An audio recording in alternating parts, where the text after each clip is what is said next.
Halo, selamat pagi. Perkenalkan, nama saya Rika Wati dari program studi S1 Ilmu Administrasi Negara di UPJJ UT Mataram. Pada kesempatan kali ini, saya akan menjawab tugas 1 pada semester 2 ini di mata kuliah Logika.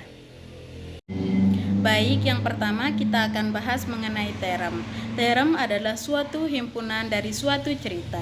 Di sini terem dibagi menjadi 3 bagian, yaitu yang pertama terem singular, yang kedua terem partikular, dan yang ketiga terem universal. Yang pertama, terem singular. Terem singular merupakan suatu terem untuk penyebutan benda tunggal, satu individu dari suatu golongan atau dari suatu himpunan. Contohnya, orang itu, Budi, benda ini. Yang kedua yaitu term partikular. Term partikular adalah term yang digunakan untuk penyebutan sebagian ataupun benda lebih dari satu. Contohnya beberapa petugas, beberapa pegawai, beberapa orang. Yang terakhir yaitu term universal. Term universal ini berbeda dengan dua term lainnya, yaitu di mana term universal ini adalah term yang digunakan untuk penyebutan keseluruhan dari suatu golongan atau dari suatu himpunan. Contohnya seluruh staf, seluruh siswa, dan seluruh orang di suatu pasar. Yang kedua yaitu pengertian dari sesat pikir atau logical fallacy dan bagaimana cara menghindari. Sesat pikir atau logical fallacy disebut dengan kekeliruan terhadap prinsip dasar suatu penalaran. Ketika prinsip dasarnya salah, maka bisa jadi penyimpulannya juga salah.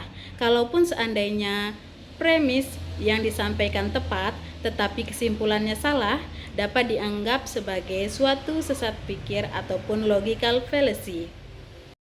Menurut salah satu pengemuka, Irving M. Copy, sesat pikir ataupun logical fallacy dibedakan menjadi sesat pikir formal dan sesat pikir informal, sesat pikir pertalian, dan sesat pikir kemaknagandaan.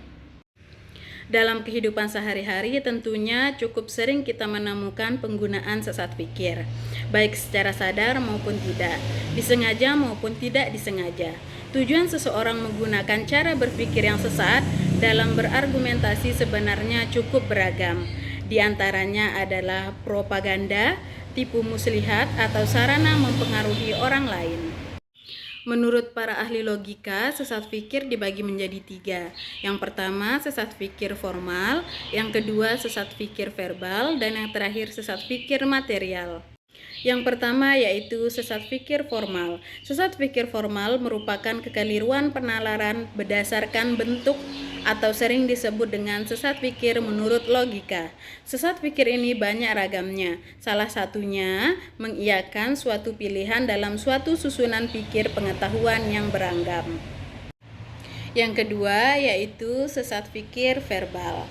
Sesat pikir verbal adalah kekeliruan penalaran berdasarkan kata-kata, yakni bertalian dengan penggunaan yang salah atau kemaknagandaan dari suatu kata dan dikenal juga sebagai sesat pikir arti kata. Dalam susunan pikir kategori atau silogisme, kategori yang sah hanya terdiri dari 3 konsep, yaitu sebagai subjek, konsep sebagai predikat, dan konsep setengah yang menjembatani subjek dan predikat tersebut menjadi kesimpulan. Yang ketiga yaitu sesat pikir material.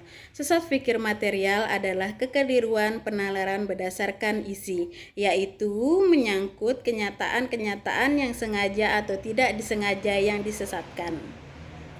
Sesat pikir ini terjadi dalam suatu perbincangan induksi karena membuat umum sesuai hal berdasarkan hal-hal kasus atau contoh-contoh yang terlampaui sedikit. Baik, setelah mengenal beberapa macam logical fallacy atau sesat pikir, selanjutnya berikut adalah beberapa cara agar kita terhindar dari sesat pikir. Yang pertama, mempelajari jenis-jenis atau macam-macam dari sesat pikir atau logical fallacy yang bisa membantu kita untuk terhindar dari tipu muslihat orang lain. Yang kedua, membuat poin-poin yang akan dikatakan sebelum menyampaikan sebuah argumen. Yang ketiga, melakukan cross-check atau memastikan kembali kepada orang lain terkait kebenaran hal tersebut.